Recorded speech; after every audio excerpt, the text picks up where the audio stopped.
It's our 4th of July episode, so that means we want to talk about the Rockets' red glare and the Colts whose bombs are bursting in air. It's the Colts' most explosive duos. Let's get to it.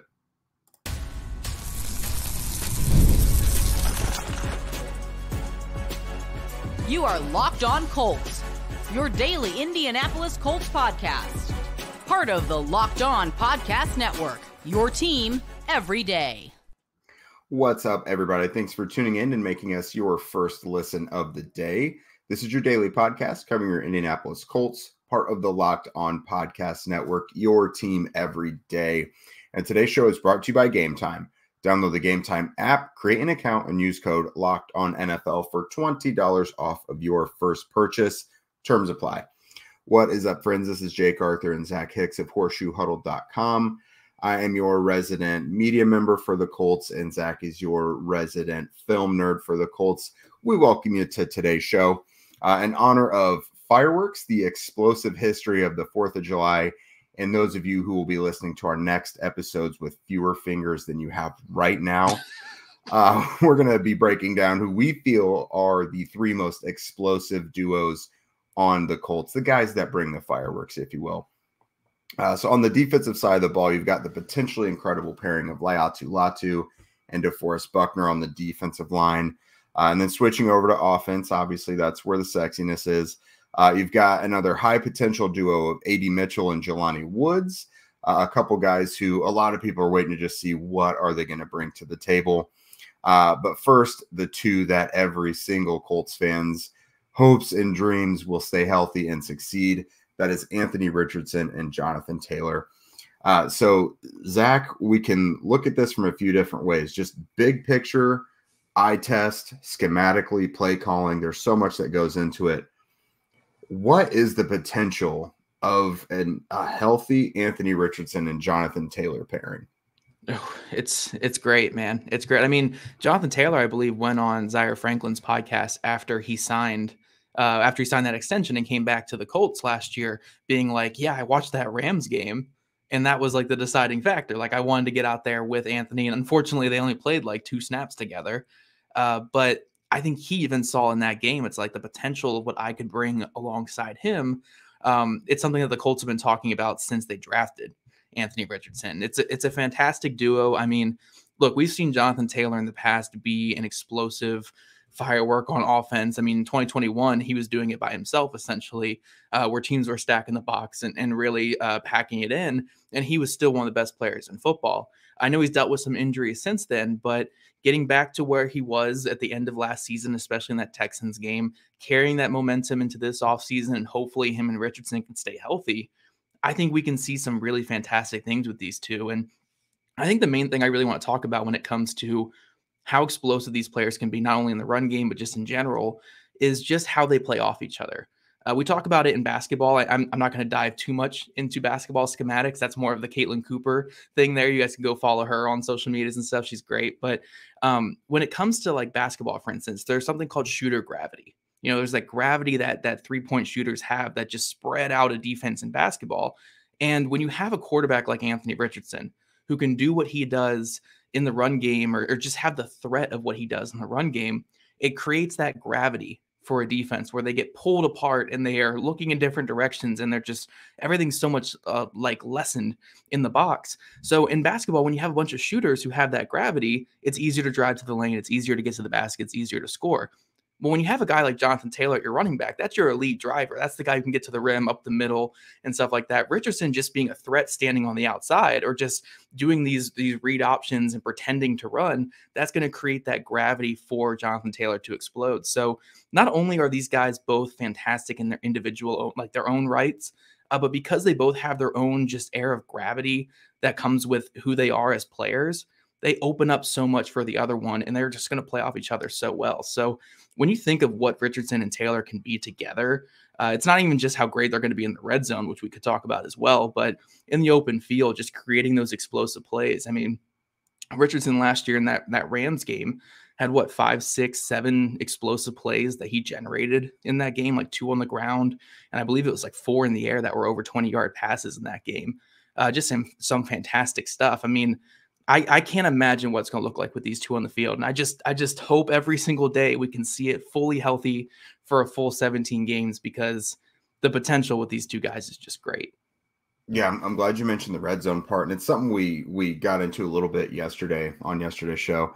But that's two guys with a very, very high success rate of having the ball in the red zone, particularly down inside the 5 to 10 yard line. And it really is like it's an overused phrase and everything. You're like, pick your poison. How they're going to defend both of them, whatever. But that legitimately, we've heard from coaches, we've heard from like smart NFL people that it's terror on a defense to have to decide who to allocate more resources to on defense. But down in the red zone, that's two guys that already have a nose for the end zone. So that'll be really successful. So that was one of the first things I thought of. And the next, when you were talking about the gravity and the attention that is required, just like imagine these guys in shotgun in the backfield together. You fake the ball to Jonathan, which is going to suck in a million defenders because they're all going to be focused on, okay, one of these guys is going to have the ball. And then so you bring in all those guys. Jonathan bounces around to the outside on a route, and then he's wide open on the outside for a reception with Kylan Granson, Pittman, or Alec Pierce lead blocking. There's just so much you could do with guys like that before they even have the ball because of the threat of what they could do. Fireworks can look a lot of different ways for these two, I think, in particular. But we know we haven't really seen many like long runs from Anthony yet in his career. It's certainly something he did at Florida. Obviously, Taylor has been a human highlight reel throughout his career. Like the 10, 15, 20, 60-yard runs have become routine for him almost. So we know he's going to do that. I'm waiting to see if them finally being healthy together truly unlocks Anthony's ground game potential. And if it looks a little more similar to what we saw at Florida. It was successful in his rookie year in the small sample size he was out there, but he was passing more than he was at Florida. And then, you can beat college kids a little better with your feet than you can NFL players. But through a 16-17 game schedule, I've got to imagine there's going to be more big play opportunities for Richardson on the ground.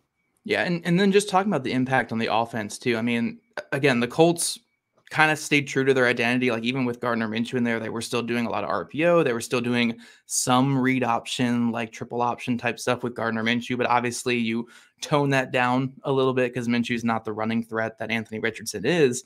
But I mentioned it yesterday. The teams that really gave this Colts offense on the ground like a lot of issues were like the Cincinnati Bengals, where they're playing this like heavy like press man type look stuff, a lot of single high type of looks in that game. The Atlanta Falcons are an aggressive press man system that they were running in that game, and the Colts just couldn't get anything going in that one.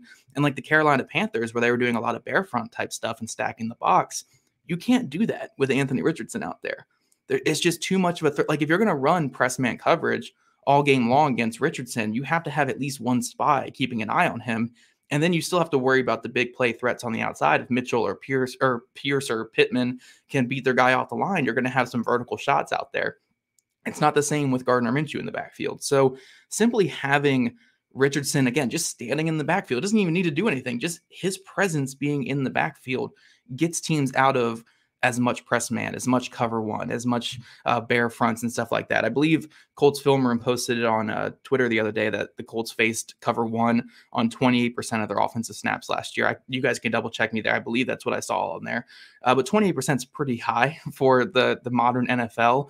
And a lot of that had to do with, again, Gardner Minshew being back there, not being the biggest arm threat, not being a big mobility type threat back there. You can play more cover one and get into wide receivers' faces. When you have Anthony Richardson back there, you can't play cover one as much. You can't play press man coverage as much. You have to sit back in more quarters. And if you're going to sit back, then you're giving more space for these explosive run threats in Richardson and in Taylor. So I think the potential is there for these guys to be fantastic. I don't need Taylor to be 2021 Jonathan Taylor. I don't need Richardson to be running like he was at Florida, but again, just have that higher efficiency, have the couple explosives every single game, and make some things happen. I think these guys have the potential to do that next year. Yeah, I think keeping defenses honest and not allowing them to get too cute or exotic really opens up things for the third pillar of this, which is Shane Steichen and the way he sees offense and how to combat defenses. So that'll be huge. Coming up here in a second, we're going to talk about two other components to the passing game who, all fingers crossed, knocking on all the wood, they will be healthy and able to show what they've got this year. When I think about doing stuff outside the house during the summer, I think of going to the fair, concerts, baseball games, and there's really only one place to go take care of most of my ticketing needs, and that's Gametime. Gametime is an authorized ticket marketplace of Major League Baseball, which makes getting tickets faster and easier. Prices on the Gametime app, they actually decrease the closer that it gets to first pitch, so it allows you to be a little spontaneous if you don't have plans that night. With killer last-minute deals, all-in prices, views from your seat, and their lowest price guarantee, Gametime takes the guesswork out of buying MLB tickets. Obviously, here in Indy, we don't have an MLB team, but I know a lot of you guys like to go up to Chicago to catch the Sox or the Cubs, out to Cincinnati to see the Reds. But did you know that you can actually get tickets to see the Indy Indians on the Gametime app? Victory Field, if you've never been there, it is the best minor league stadium in the country. That's not just me saying that either. It is often recognized as such. When it comes to concerts, my wife and I have used Gametime for concerts 3 times now already this summer. Got that discount code. It works. It is legitimate. We just went to Tyler Childers last weekend. That was a great show. We've got Alanis Morissette with Joan Jett coming up, and then Post Malone just announced his concert tour. We're going to see him later this year. So do what we did, go to Gametime and lock in your discount. Some of the best parts about Gametime is their last minute deals. It means you can save up to 60% off of buying last minute for sports, concerts, comedy, theater, whatever. They've got the lowest price guarantee, which means they'll give you 110% of the difference if you find similar tickets at a better price somewhere else. And then there's also the Gametime ticket coverage, huge for parents or just people with hectic lives. Your purchase is covered with the most flexible customer service policy in the ticketing industry. So take the guesswork out of buying MLB tickets with Gametime. Download the Gametime app, create an account, and use code LOCKEDONNFL for $20 off of your first purchase. Terms apply. Again, create an account and redeem code LOCKEDONNFL for $20 off. Download Gametime today. Last minute tickets, lowest price guaranteed. And are you stuck having to watch Fox Sports or ESPN on your TV all day? Have to turn down the volume with all that shouting and crazy hot takery? Make the switch to Locked On Sports today. A free 24/7 sports streaming channel is programmed for you every single day to bring you the biggest stories without all that screaming. Locked On Sports today brings you can't-miss analysis, opinions, and news, streaming 24/7 on YouTube or on the free Amazon Fire TV channels app, part of the Locked On Podcast Network, your team every day. All right, Locked On Colts listeners, we are back talking explosive playmakers, at least on offense for this final segment here. And then we're going to switch to defense, obviously, in the next segment. But two guys who I think are big X factors, and we've talked about them quite a bit this offseason. A.D. Mitchell, the new toy for the offense, the new shiny toy for the offense there. Not a top 50 pick, just outside the top 50, I believe. He went, 52, I think, in this past draft to the Colts. But A.D. Mitchell coming in to the Indianapolis Colts from Texas, and then Jelani Woods, the big play tight end. Obviously, we didn't see any of him last year, but he showcased some big things in his rookie season 2 years ago. These two guys who, again, they're kind of the big X factors because on paper, huge explosive traits, big time athletes. We've never seen them with Shane Steichen though. And that's the big thing. Like, what are they going to look like with Shane Steichen? What's their roles going to look like? I mean, we can kind of assume and project their roles, but it's going to be interesting to see how they are adapted into this offense and how Shane Steichen makes use of these two fantastically elite athletic profiles that we're looking at with these guys. Yeah, and we especially wanted to feature them on this, explosive, guys who bring the fireworks episode, because we've seen it plenty of times in the past where there are guys who, when they're on the field, they're out there because the play is designed for them to make a play.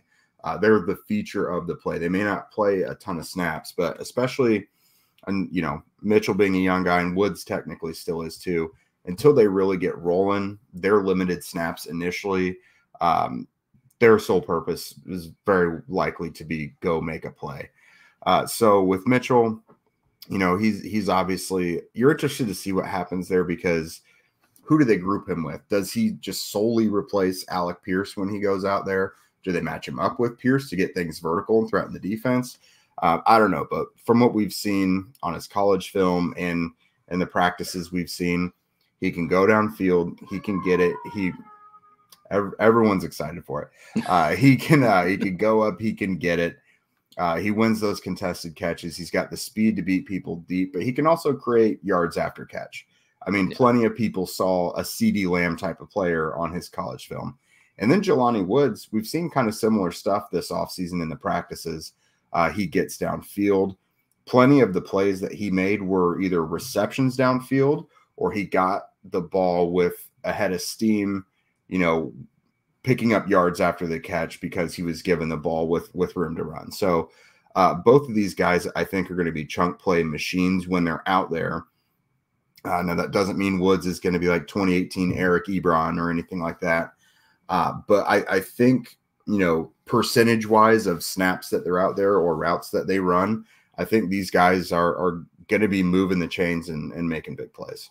Yeah, and, the Colts did say this offseason, I think Chris Ballard mentioned it quite a bit, where, look, good things from the offense last year. I think they finished just outside the top 10 in scoring offense, and they did that with a backup quarterback for majority of the season. So it was an impressive season, but overall they wanted to get better on third downs, better in the red zone, and obviously better in the explosive play department. Like, they did some good things with explosive plays. I think Gardner Minshew did a lot with the broken plays, getting out of the pocket and getting the ball down the field. But when it came to like schemed up deep shots, when it came to actually threatening a defense with consistent downfield throws and getting the ball out, in that third level of the defense, the Colts were not one of the better teams in football in that regard. Again, a lot of it comes down to Gardner Minshew. You're not going to force him to throw the ball, 20 yards down the field 10 times a game, because that's just not going to be an effective strategy with him.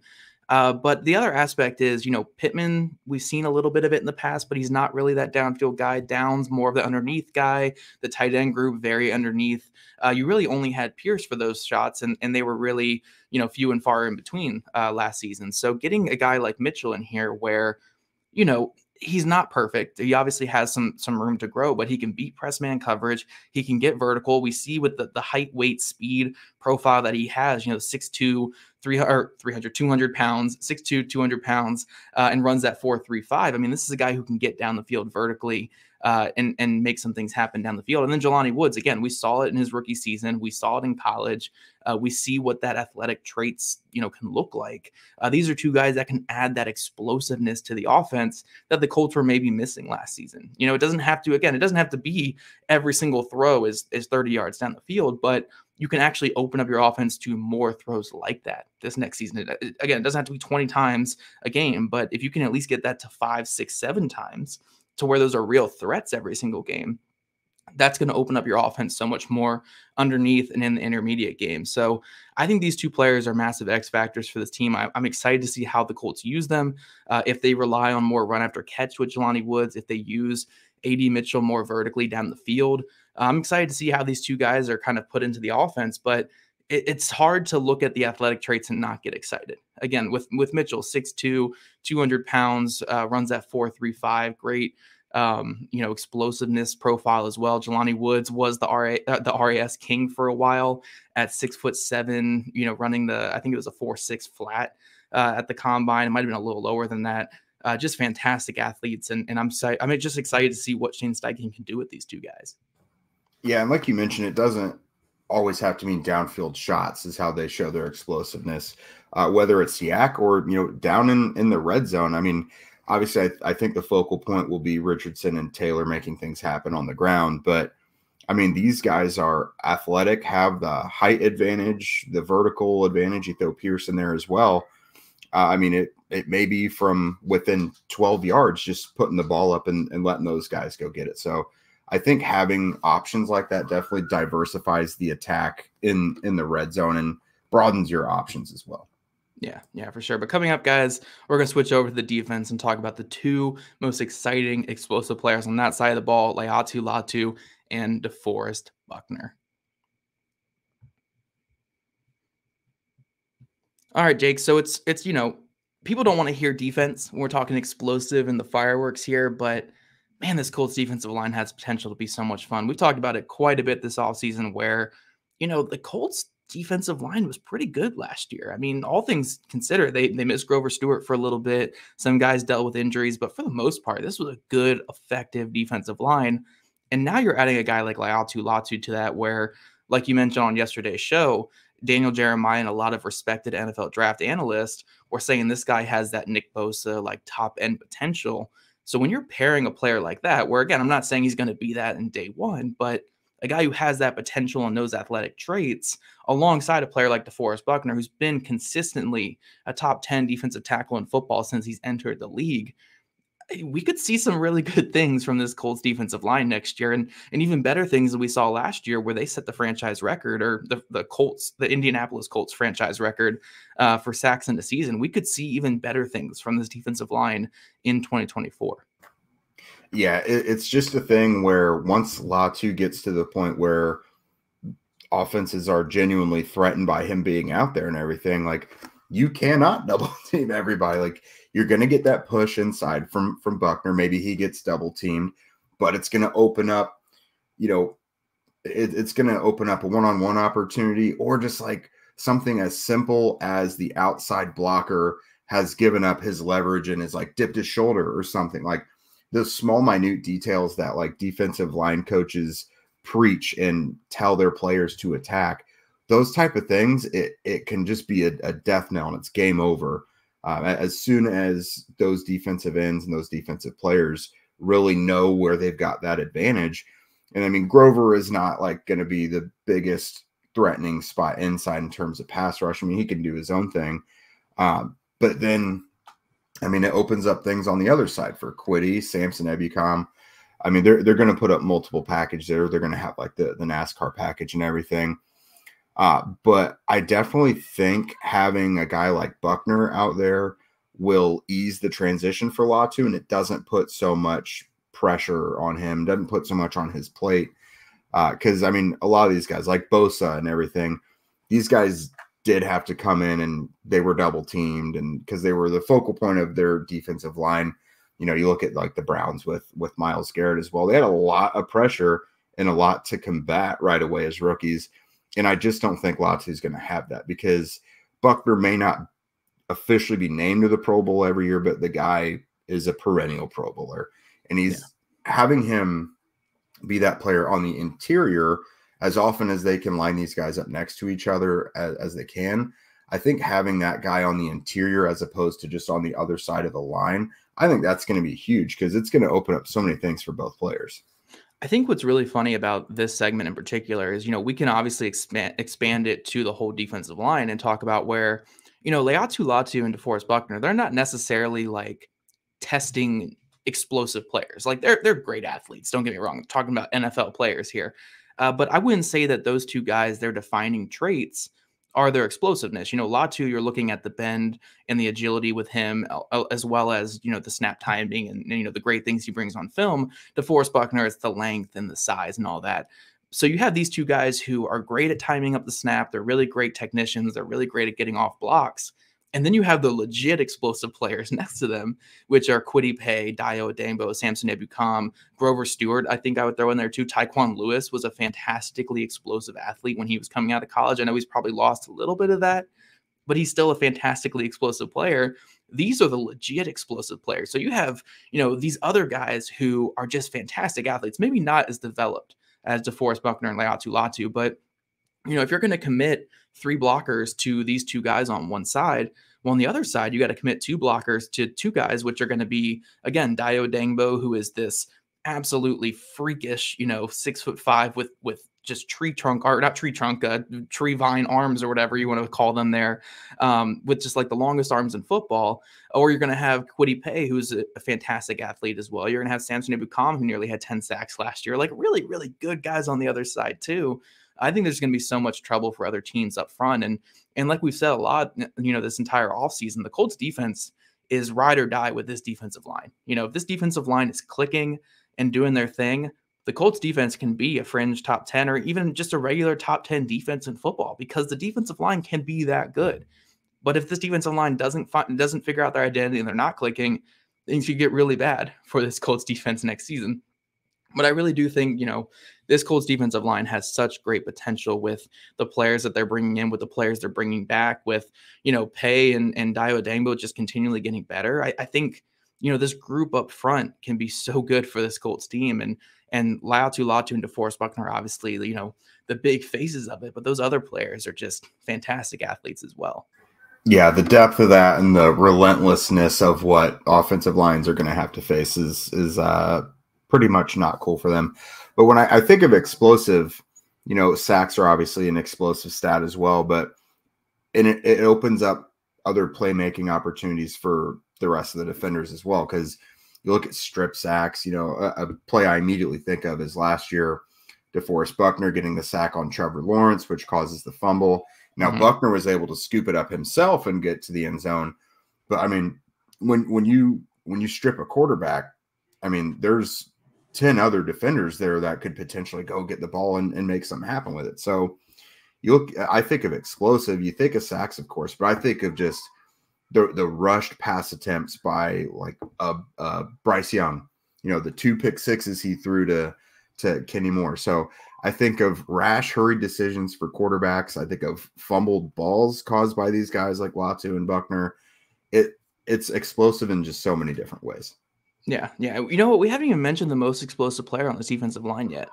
Taven Bryan. Bryan, baby. Do you remember his athletic profile coming out? I mean, we don't always paint him in the prettiest picture, but I did really like him coming out of Florida. He had that elite first step. No one ever was off the snap quicker than Bryan was. No.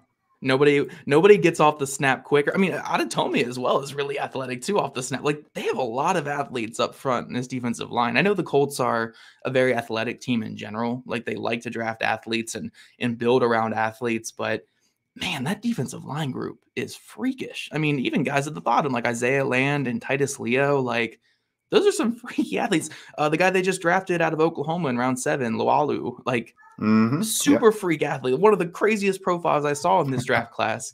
It's throwing a lot of freaks out there, but at the top, I mean, these guys know what they're doing. They were all effective last year. I mean, if you're looking at your top 5 or 6 pass rushers and your worst one was Tyquan Lewis, who had 5 sacks and limited snaps. He had like the best win rate among the whole group last year.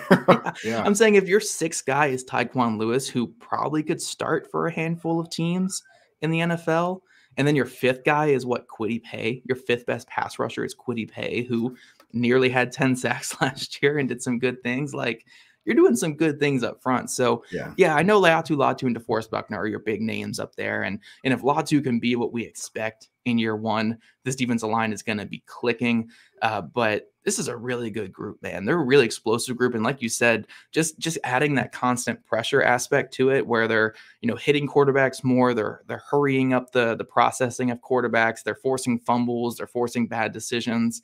It's going to lead to so many great things for this defense. So I know we need to talk a little bit about defense on this episode here and not just all offense, but this defensive line, man, they have such great potential and it really can be. I mean, I know they're getting a lot of praise this offseason. Pro Football Focus had them, I think, as the 3rd best defensive line group in football the other day. I want to say it was like number 2 in the AFC behind just the Jets. Like, they have the potential and they have the credit to them too. Like, this could be a great defensive line group for the Colts in 2024. And a good problem to have, I guess, is I don't know that the Colts are going to be able to adequately analyze the young high ceiling guys they have, like Titus Leo, Isaiah Land, Ade to a lesser extent, because like I think he's still going to get some looks, but like Laulu, like you mentioned, like those guys who were so far down the depth chart, like there's just not going to be enough snaps to go around, like even in camp. I don't think like they've got a really deep group. Like I think they're going to have to try and sneak those guys onto the practice squad to truly evaluate them. Yeah. So we'll see, guys. I mean, it's a fun thing to talk about. It's never a bad thing to have too much depth at any position. This Colts defensive line could be explosive and fun in 2024. We're going to get out of here for today, guys, though, but I do want to remind you that Locked On has launched the first ever national sports 24/7 streaming channel on YouTube, and now it's also available on Amazon Fire TV in the free Fire TV channels app. Locked On Sports Today is here for you 24/7, covering the top sports stories of the day with the local experts of Locked On, plus our national shows covering every single league. Find Locked On Sports Today, now available on the free Fire TV channels app. This is our pre-4th of July show, so we want to wish you guys a happy holidays tomorrow. We won't be having an episode out tomorrow, obviously, because of the 4th of July, but we'll have one on Friday on July 5th. So make sure you guys are tuning in then. And if you guys don't already, make sure you're following at Locked On Colts, at Jake Arthur NFL, and at Zach Hicks 2, all on Twitter. Also, subscribe to us on YouTube or wherever you listen to your podcast. We love your guys' ratings, reviews, and we'll catch you guys back here on Friday.